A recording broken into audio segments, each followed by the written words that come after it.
मौलाना मुफ्ती हफीजुद्दीन साहब दामद बरकात मौलाना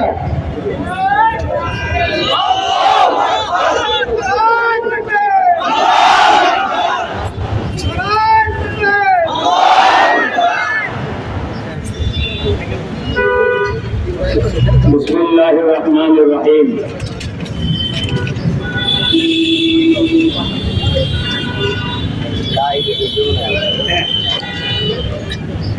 নারী বিষয়ক সংস্কার কমিশনের কোরআন বিরোধী সুপারিশের প্রতিবাদে আয়োজিত আজকের ঐতিহাসিক মানববন্ধনে উপস্থিত কোরআন প্রেমিক তৌহিদি জনতা, মিডিয়া কর্মী ও সাংবাদিক বন্ধুগণ, নিরাপত্তায় নিয়োজিত প্রশাসনের ভাইরা, জাতির মুকুট শ্রদ্ধাভাজন ওলামা মাশায়েখ এবং আজকের মানববন্ধন কর্মসূচিতে আমাদের চারটি স্পটে রামপুরা টিভি সেন্টার, রামপুরা ওয়াক্তা রোড, চৌধুরীপাড়া নূর মসজিদ ও মালিবাগ শহীদি মসজিদের সম্মুখে অবস্থানরত সর্বস্তরের কোরআন প্রেমিক ভাইরা, আপনাদের সবাইকে আন্তরিক মোবারকবাদ জানাই। প্রিয় ভাইরা, কোরআনের মহব্বত ও ইমানি তাগিদে আমরা আজ মাঠে নেমেছি, প্রতিবাদ জানাচ্ছি, আন্দোলন করছি। নারী সংস্কার কমিশনের কোরআন বিরোধী সুপারিশমালা বাতিলের ব্যাপারে আমরা সবাই ঐক্যবদ্ধ আছি এবং ঐক্যবদ্ধ থাকবো ইনশাআল্লাহ। প্রয়োজনে আরো কঠোর কর্মসূচি ঘোষণা করা হবে। তবুও 90% মুসলমানের এদেশে কোরআন বিরোধী কোন আইন বাস্তবায়ন করতে দিতে দেওয়া যাবে না।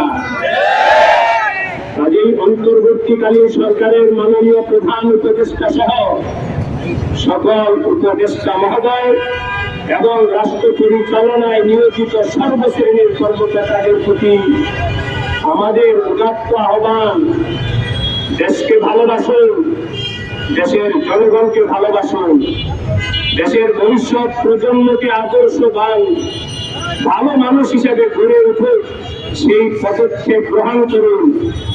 দেশ ও জাতির সাথে যায় না এমন কোন পদক্ষেপ গ্রহণ করা থেকে বিরত থাকুন। বেহায়াপনা, নোংরামি এবং ইউরোপ আমেরিকার অসভ্যতাকে এই দেশের জনগণের উপরে চাপিয়ে দেওয়া যাবে না। নারীকে বেশ্যাবৃত্তি, ট্রান্সজেন্ডার এবং সমকামিতার মতো প্রসূক্তসুলভ নির্লজ্জতা থেকে বিরত রাখার চেষ্টা করতে হবে। আপনাদেরকে ফিরআউন, কারূন এবং নমরুদের ইতিহাস স্মরণ করে দিতে চাই। ক্ষমতা তাদেরকে রক্ষা করতে পারেনি। মনে রাখবেন, সকল ক্ষমতার মালিক একমাত্র আল্লাহ রাব্বুল আলামিন। তাকে ভয় করুন, স্মরণে রাখবেন তিনি ছাড় দেন, ছেড়ে দেন না। কাজেই কোরআন বিরোধী সকল ষড়যন্ত্র প্রতিহত করুন। কোরআন বিরোধী কোন ষড়যন্ত্রকে দেশে মুসলমান সহ্য করবে না।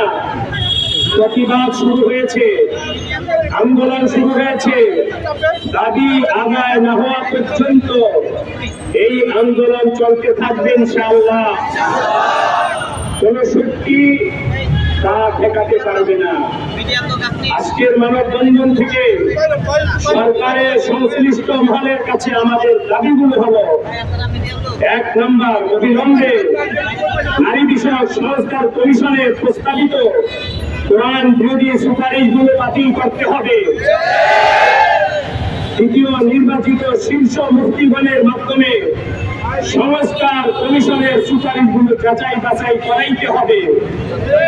3 নম্বর, সর্বক্ষেত্রে নারীর জান, মাল, সম্মান, পূর্ণ নিরাপত্তা নিশ্চিত করতে হবে। প্রতিটা ছিন্নমূল, বিধবা, অসহায় ও এতিম কন্যা সন্তানের সম্মানজনক পুনর্বাসনের ব্যবস্থা করতে হবে। পাশাপাশি বিধবা ও অসহায় বয়স্ক নারীদের যৌক্তিক আর্থিক ভাতা প্রদান করতে হবে।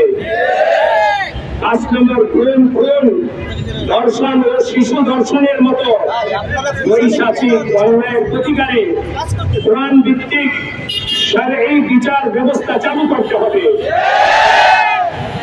নম্বর যৌতুক, ইফতিজিং, যৌন হয়রানিমূলক অপরাধের শাস্তি দ্রুত সময়ের মধ্যে কার্যকর করতে হবে।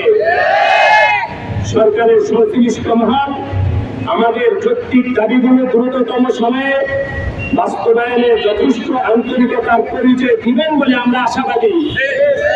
আল্লাহ তাআলা আমাদের আজকের এই অনার্স বইকে কোরআন প্রেমে, কোরআনের প্রতি আস্থাবান মুসলমানদের প্রতিবাদ সভাকে কবুল করে নেন এবং সরকারকে আল্লাহ পাক সুবুদ্ধি দান করেন। নতুবা আল্লাহ পাকের আযাব যখন আসবে, আমি মুসলমান ভাইদেরকে বলবো, কেউ আল্লাহর আযাব থেকে এই দেশকে রক্ষা করতে পারবে না। দেশের স্বার্থে কোরআনের আইন মাইনে চলার আল্লাহ আমাদের সবাইকে তৌফিক দান করেন। সবাইকে মোবারকবাদ, ধন্যবাদ জানিয়ে আজকের এই প্রতিবাদী মানব বন্ধনকে সমাপ্ত ঘোষণা করছি। আল্লাহ পাক আমাদের ইনশাআল্লাহ ভাই আল্লাহ রাব্বুল আলামিনের কাছে শুকরিয়া আদায় করি।